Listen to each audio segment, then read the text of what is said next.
ওরে বাবা, পায়ের ধোয়া তো শেষ হয়ে আসছে, এখন নামবো কি করে?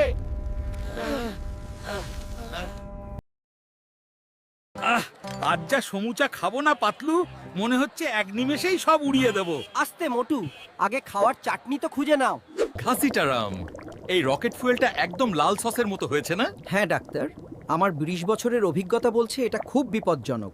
আরে ডাক্তার আর ঘাসিটা ওদিকে তাকিয়ে আছে, এই তো সুযোগ সসটা নেওয়ার। মোটু, ওটা কি খাচ্ছ তুমি?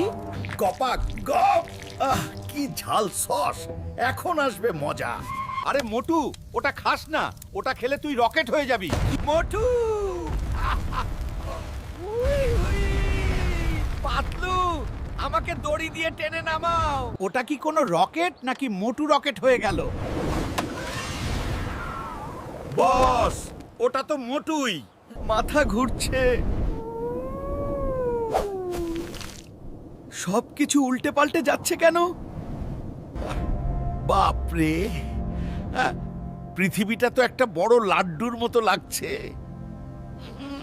ব্লিপ ব্লব, তুমি কোন চটপটি গ্রহ থেকে এসেছো? আমি সমুচা গ্রহের মোটু ভাই। এখানে ভালো চাটনি পাওয়া যাবে?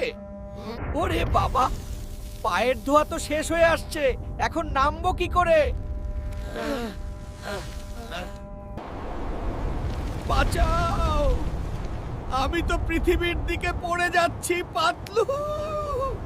ঘাসিটারাম, আমার রাডার বলছে মোটু ঠিক আমাদের মাথায় এসে পড়বে।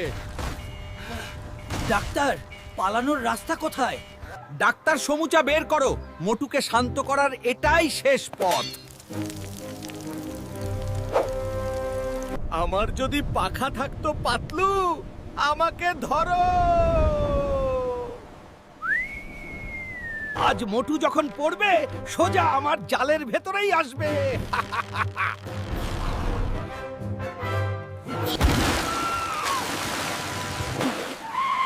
উফ, উফ, আমি কি চাঁদে নামলাম নাকি পুকুরে? মোটু, মহাকাশে কি সমুচা পাওয়া গেল না?